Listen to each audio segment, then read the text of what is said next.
Ever feel like you're drowning in all the self-help stuff and get-rich-quick schemes? Like, it's just too much, you know? Yeah, totally. It's overwhelming. Today, we're ditching all that noise and diving into 3 books that offer something different. Systems for building wealth and actually achieving success that lasts. The long game. Exactly. And the best part is these books, they aren't promising overnight miracles. They're about sustainable growth, which is what we're all about, right? Yeah, absolutely, yeah. So we've got Atomic Habits by James Clear, really practical guide to building habits that actually stick. Love that book. Then there's Rich Dad, Poor Dad by Robert Kiyosaki, a classic that I think completely shifts your perspective on money and how to build wealth. Oh, for sure, yeah. And finally, we're cracking open Way of the Turtle by Curtis Faith. Interesting choice. It's a really fascinating look at how a group of, get this, ordinary people became super traders. Okay. Not because they were like, Wall Street geniuses or something, Right. but because they mastered a system. Huh. So let's kick things off with Atomic Habits. Okay. Clear talks about these small changes, these atomic habits, that can actually lead to remarkable results over time. He uses this really interesting example, the British cycling team. Oh, yeah, that's a great story. Tell me more about that. So they went from being totally mediocre to dominating the Olympics. Wow. Just by making these tiny 1% improvements in everything. What? Like everything? Everything from like the type of pillows the athletes use to the way they even clean their bikes. Seriously, they changed their pillows. It's true. And that really highlights Clear's point. It's about consistently making small improvements, not these massive overnight transformations. So instead of like trying to overhaul my entire life, I should just focus on making small, manageable changes. Exactly. It's about those small wins that build momentum. Okay, that makes a lot more sense. So maybe I'll finally clean my desk. But seriously, how does this connect to, say, financial success? Great question. That's where Rich Dad, Poor Dad comes in. Kiyosaki, he emphasizes a similar principle, but instead of habits, he applies it to money. Okay, interesting. He's all about shifting your mindset. So instead of working for money, he wants you to have your money work for you. Building wealth like a marathon, not a sprint. Okay, yeah. I see how those ideas connect. Building wealth over time, like building good habits over time. Right, exactly. It's all about the long game, not instant gratification. No more get-rich-quick schemes. Exactly. And both these authors, Clear and Kiyosaki, they're big on systems thinking. What does that even mean, systems thinking? Well, Clear talks about focusing on the process, not just the end point. And Kiyosaki applies that same thinking to investing. Oh, okay. He okay. emphasizes long-term strategies over get-rich-quick schemes. So it's about building a system for your money, just like you would for your habits. Exactly. You need a plan. You need the discipline to stick to it, even when things get tough. Yeah. And that's a concept that our third book, Way of the Turtle, really drives home. Oh, yeah, the turtle traders. Tell me about them. Well, have you ever felt overwhelmed by financial advice?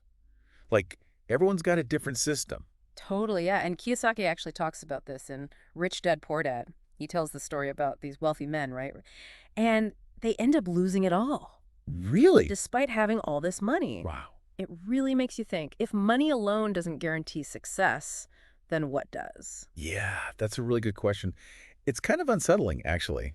So what's the answer? Like, what are we missing here? Well, Kiyosaki would say it's about building an asset column. Huh. He talks about the difference between assets, right? Things that put money in your pocket, Right. and liabilities, the things that take money out. Okay, yeah, that makes sense. But I feel like I've heard that before. Yeah. So how is this different? It's not just about knowing the difference between them. It's about really understanding that shift in mindset, Okay. That comes with building a life where your assets, they generate more income than you need to cover your expenses. Oh, imagine the freedom and peace of mind, right? Yeah. Knowing you're not trapped in that rat race, Right. that your money is working for you even while you sleep. Wow. Okay, now that you put it that way, I get it. It's not just about having, stuff. It's Yeah. about having your money work for you. Exactly. Well, how do we connect that back to habits? Okay, so think of it like this. Just like a business with strong assets generates income, right? Yeah. An identity built on good habits generates long-term success Hmm. in any field. Yeah. It's about cultivating those small but consistent actions as investments in yourself, Oh, okay. building skills, knowledge, or reputation, things that pay off over time. When you put it that way, it's like Atomic Habits and Rich Dad, Poor Dad. They're like two sides of the same coin, kind of. Exactly. And that's where our third book, Way of the Turtle, comes in Okay. with this fascinating story about an experiment. So they took a group of ordinary people, right? Yeah. And they taught them this really simple trading system. Wait, I remember this. Didn't they become, like, incredibly successful? Yes. Which is crazy because it totally debunks that myth that you have to be some kind of, like, Wall Street wizard to make it in trading. Right. And their success wasn't about some secret formula or, innate talent. Yeah. It was about mastering a set of rules Okay. and having the discipline to stick to them consistently, Yeah. regardless of their emotions. Interesting. How did they do that?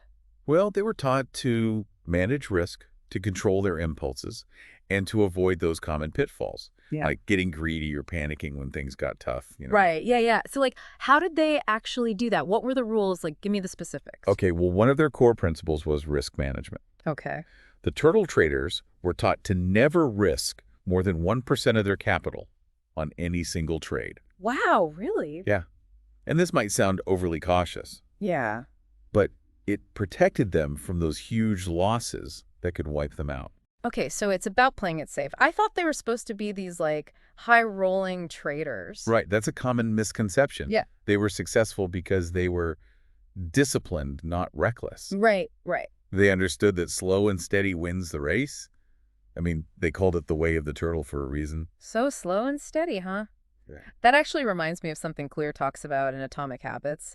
He has this thing called the 2-minute rule, Oh, yeah, which is basically like you break down a new habit into something so small, it only takes 2 minutes to do. Yeah, I love that rule. Right. Yeah. So instead of trying to meditate for an hour, you start with just 2 minutes a day. Exactly. Exactly. It's about making it easy to get started to build that momentum. Exactly. And then eventually those 2 minutes, they become 20 minutes and then an hour and so on. It's about building that consistency, just like the turtle traders. They didn't become millionaires overnight. It was all about, like, consistently following their system. Right. And, this actually relates to another concept from Atomic Habits. It's called the Diderot effect. The what? Diderot effect. Have you heard of that? I can't say I have. What is that? Okay, so it's this idea that when you get a new possession, right, Yeah. it can often trigger a spiral of consumption, Yeah. leading us to acquire more and more things to match that initial purchase. How interesting. Cleary uses this example of a man who gets a really beautiful new robe as a gift, right? Okay. And all of a sudden, his old possessions, they seem kind of shabby and out of place, Right. next to the elegance of this new robe. So he ends up replacing everything, Wow. from his furniture to his sandals. Oh, wow. I can totally see that happening. I've definitely fallen into that trap before, especially with clothes, Yeah, One new shirt, and suddenly I need a whole new wardrobe. exactly. And the Diderot effect, it isn't just about material possessions. It can also apply to our habits. Oh, interesting. How so? For example, let's say you start going to the gym regularly, which is great, Yeah. but then you start thinking, okay, well, if I'm really serious about my health, I should probably start eating healthier too. Right. And maybe I need some new workout gear. So one positive habit can trigger like a whole cascade of other positive habits. I like that. Exactly. It's about recognizing the power of momentum Okay. and using it to our advantage. But, and this is important, just like the turtle traders with their risk management, we need to approach this with a sense of balance and awareness. Okay. That makes sense. But how do we apply this to building wealth? Are you saying I shouldn't buy that new phone I've had my eye on? No, it's not about deprivation. Okay. It's about making conscious choices. Right. So before you buy that new phone, ask yourself, do I really need this? Or do I just want it? Okay. Will this purchase help me build my asset column, or will it chip away at it? Yeah. I see. So it's about thinking long term, Yes, about the bigger picture. exactly. It's about understanding that every financial decision you make, no matter how small, is either moving you closer to financial freedom or further away from it. Right. Right. And this all ties back to Kiyosaki's central message in Rich Dad, Poor Dad. Which is Financial literacy is crucial for building wealth. so it's not just about making money, it's about understanding how money works. Absolutely. It's about being in control of your finances rather than letting your finances control you. Right, right. And this is where the rich dad in the book comes in. Okay. He wasn't a financial expert in the traditional sense, but he had this really deep understanding of how money works. Right. And he taught Kiyosaki those principles from a young age. So it's kind of like having a mentor, Right. right? Someone who can like guide you and help you avoid those common financial pitfalls. Yes.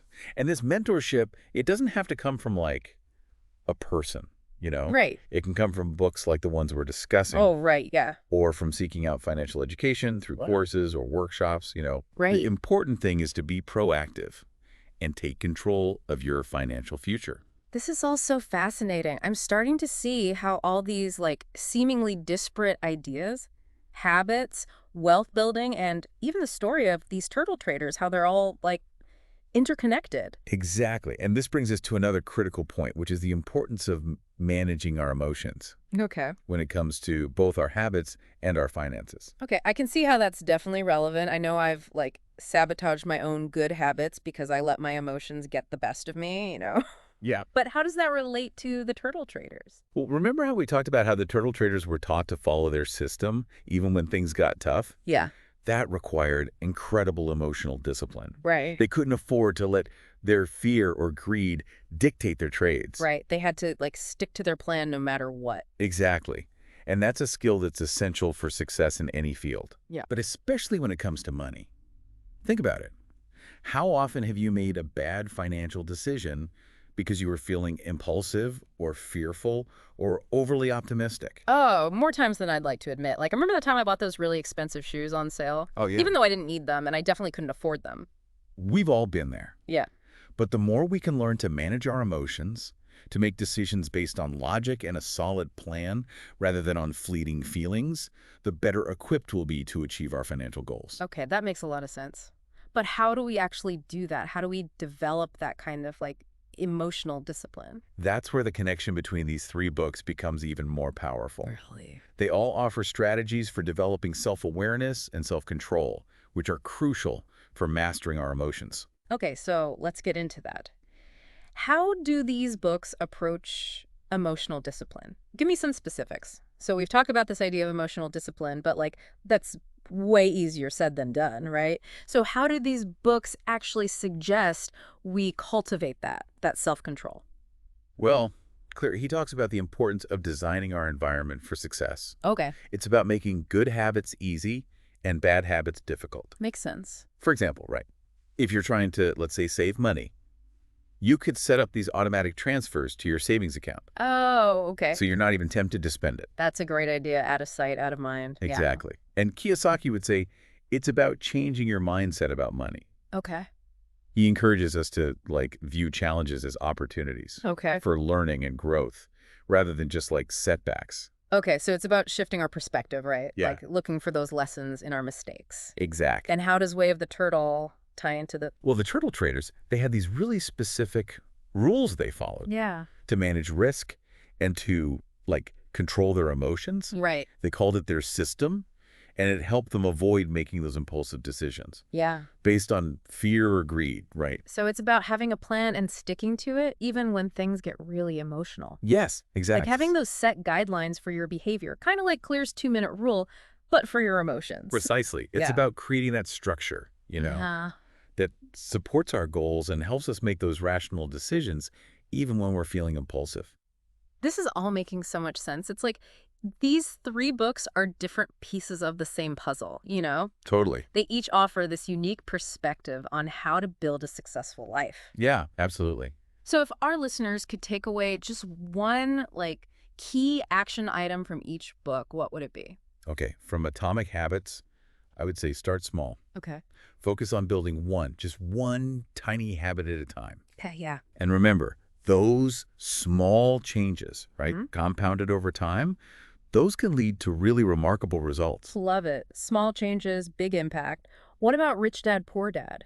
I think the most important takeaway from Kiyosaki is financial education. Okay. Take control of your finances, learn how money works, and start building that asset column. So empowering.